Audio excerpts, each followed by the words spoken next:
What's up, guys? Nader from Friends 3, back with some more war replays. We fought a really good clan called the Boomertons. They were super solid. You can see the results here. We beat them by 2, but it came down to the wire. It came down to them not being able to clear, I believe, 2 of our 9s. B-Wood and J-Rad's base held up. They did a good job on top, 2-starring me.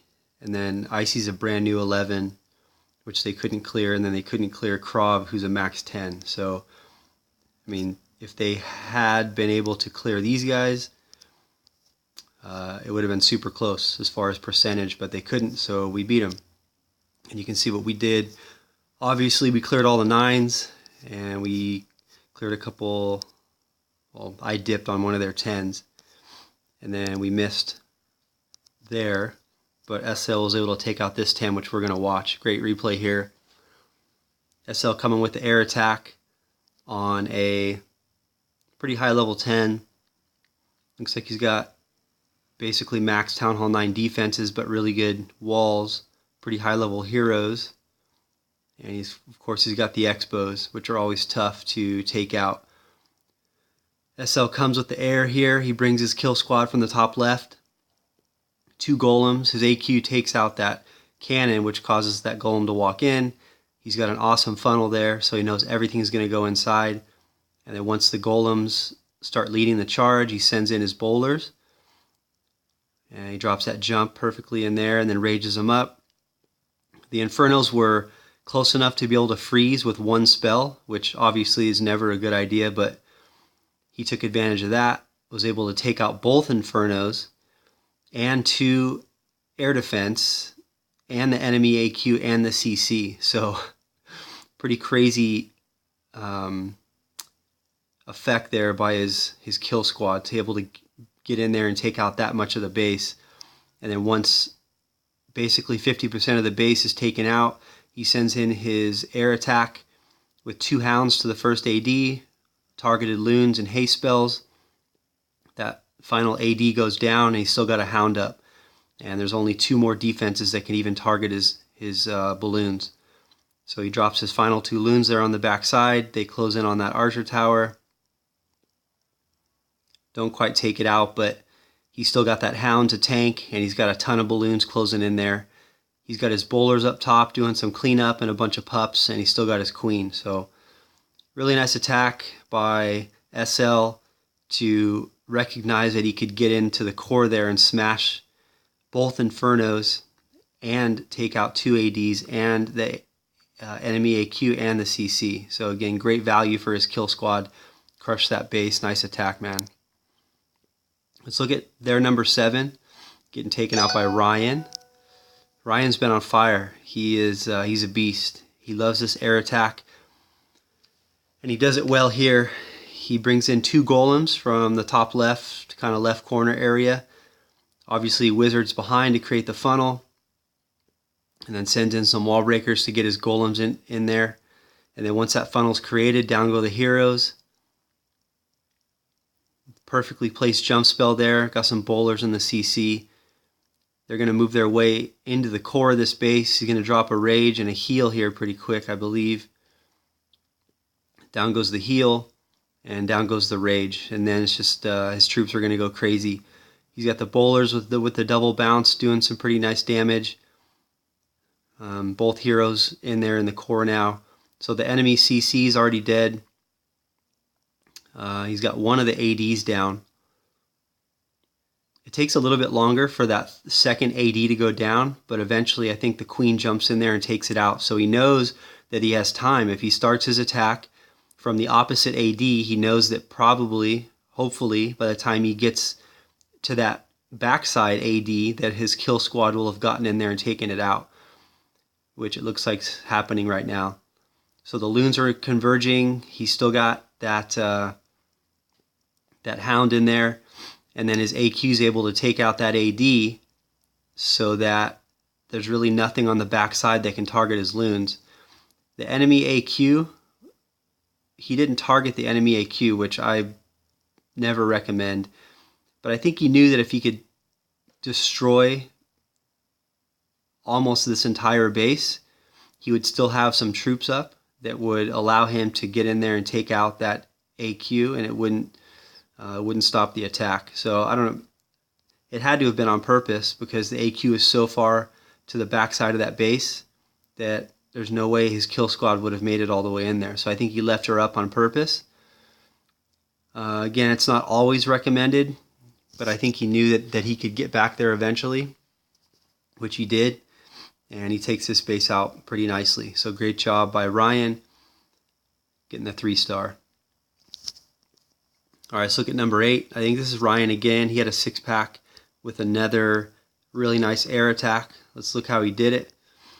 This guy's got maxed heroes, maxed Town Hall 9 defense, and just okay walls. He's got no lava walls. He's still working on those, but it's always tough to get in on max heroes and take out a base. So for him to do it was really impressive. He creates a really nice funnel here with these pretty wide golems. Pops the wall there. Both golems enter inside the base. The poisons go down as his AQ takes her time getting in there, which causes a little bit of a problem because he's got I don't think he has any wizards. He just dropped a wizard from his bag in there to help take out that drag. Had it not been for that wizard, I'm not sure if that drag would have died. So his AQ didn't go along with the program completely.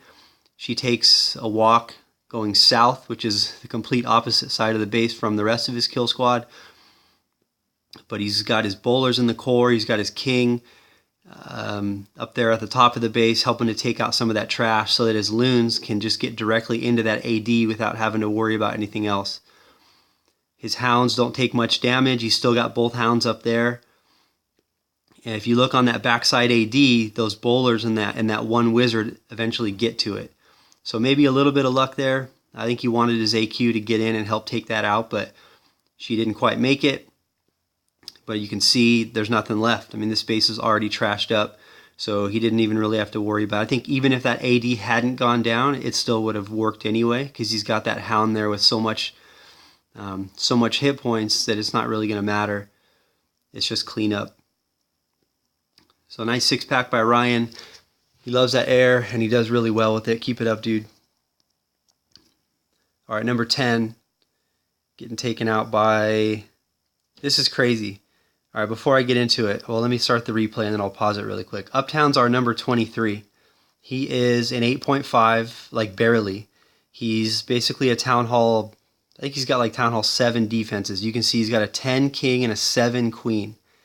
This base was open and everything else was cleared, so he literally had nothing else to hit. I think he was just going to give it a shot to see if he could, I don't know, maybe get 2 stars and throw down some loot, and he ends up tripling this base. Which was crazy. It's just crazy. Nobody expected it. Nobody thought it would happen, especially with such low-level heroes. We never even would expect him to take this base out. But the fact that he did, all of us were blown away. So let's see how he does it. He brings HGHB, which we all know is a really effective attack, but you still need pretty good heroes to usually to make it work extremely well. But he does it anyway. So he brings in his giants from the top left, creates the funnel, drops that shallow rage, which is really important to keep your healers raged. And then the bowlers in there get some really nice bounces. You can see, boom, take out that AD to keep some of his healers alive. And then the bowlers just go through wrecking the space on those double bounces. The hound goes down. He drops in a couple hogs from the left side there, just sprinkles them in to take out those outlying defenses. And then as those hogs move through the base, he sprinkles in some more, and he's got 2 heals in the bag. Kind of missed that heal a little bit. He could have made it more in towards the maybe up and to the right, but it didn't matter too much. His hogs are taking out a big chunk of this base and these defenses.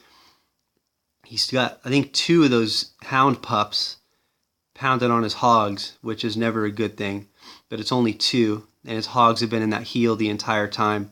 And then by the time they come out of the heal, there's only 2 defenses left, and one of them is a mortar, which we all know is not going to do any damage to a hog. And then it's just cleanup. I mean, he's got both hero abilities. He's got 3 whiz on the bottom, 1 on the top, which ends up taking out those pups. And then he's got 3 hogs left with maybe 4 or 5 giants. crazy attack for him to come in on this Max Town Hall 9 with such low-level heroes and take it out. Really nice job by Uptown. Good job, dude.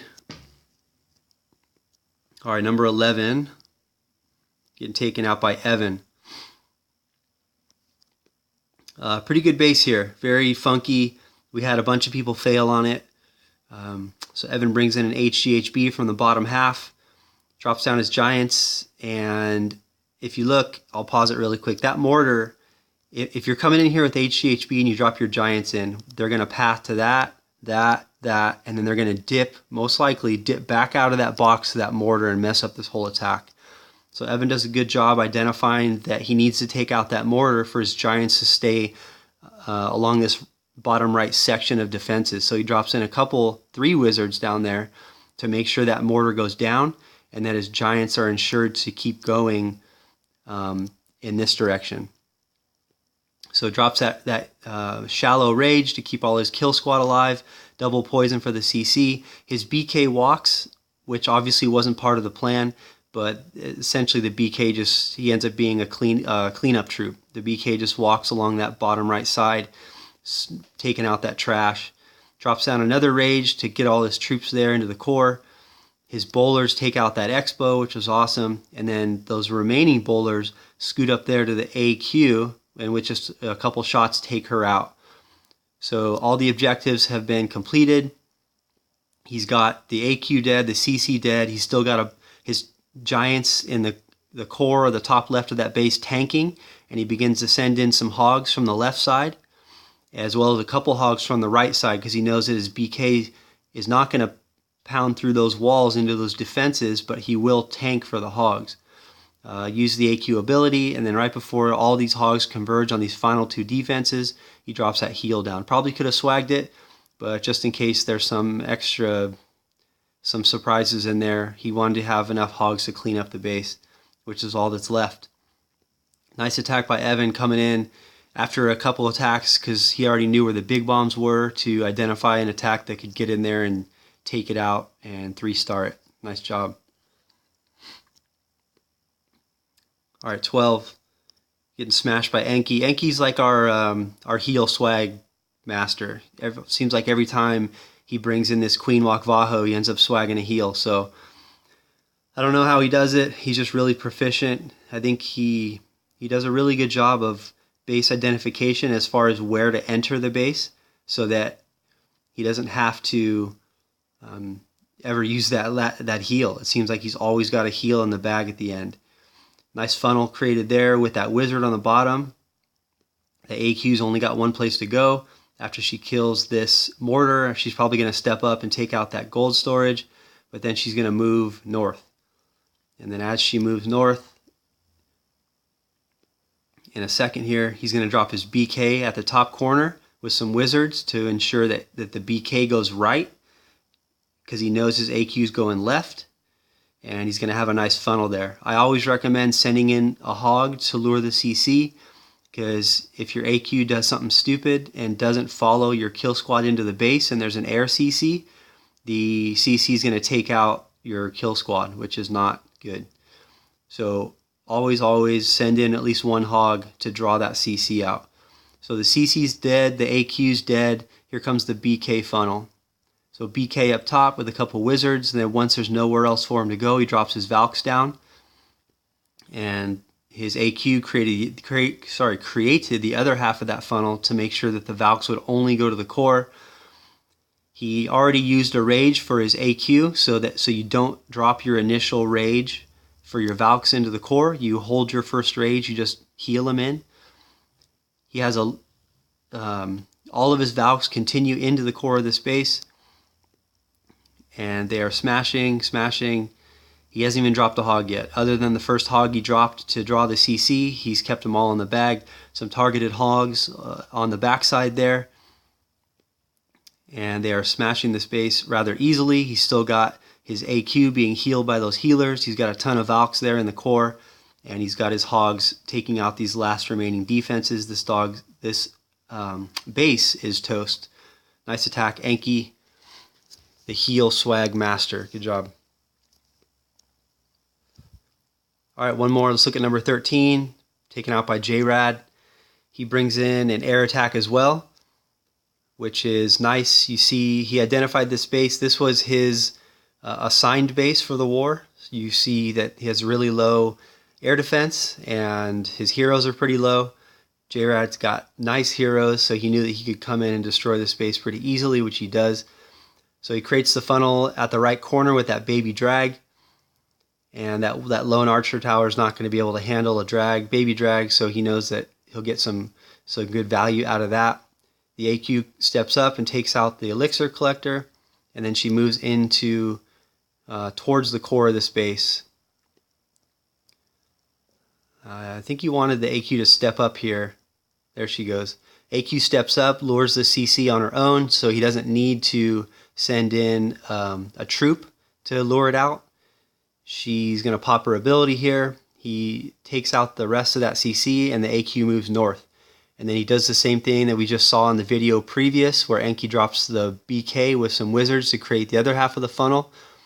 I think he wanted all of his Valks to go core there, which they would have had that wizard not killed that hut. So the plan was a little messed up, but he improvised nicely with that jump spell to ensure that his Valks weren't going to walk. Rages up his kill squad. And then when they pick a direction, which is into that core, he drops his heal to keep him alive. So he's already taken out 2 ADs. He's taken out the enemy AQ and the CC. So the rest is just at the air attack. He brings in that Hound from way up left there to soak up all that DPS and to distract his balloons as he brings them in along the outside. And then he brings another Hound in from the bottom left to create more distraction for his other loons. Then it's just a couple haste spells. As everything moves through, his loons are going to take out those bottom right defenses. He's got a nice little Tesla farm up there. I think he wished that his Hound would have popped here, but it doesn't. But I mean, I think he's maybe got 10 balloons left, and I think he only brought 12. So I don't think hardly any balloons died. He brought a couple minions up there at the top for cleanup. I always recommend a few minions, because these air attacks can be rather slow. You can sometimes run out of time. So bring a couple minions if you have space for them to just begin the cleanup. And this space is trashed. So good job, J-Rad. I want to give props to the Boomertons, as they were one of the best clans, at least as far as an evenly matched war. They were one of the best clans that we faced in a long time. Most of the losses on our war record are from engineered clans that overpower us with like 4 max Town Hall 11s and a bunch of trash on the bottom, but these guys weren't. These guys were straight up, and they gave us a run for our money. So good job by them. Good job by Friends 3, smashing and keeping up the war win streak. If you like the vid, make sure you like it, and if you enjoy watching these videos, make sure you subscribe to the channel. Thanks, guys. Peace.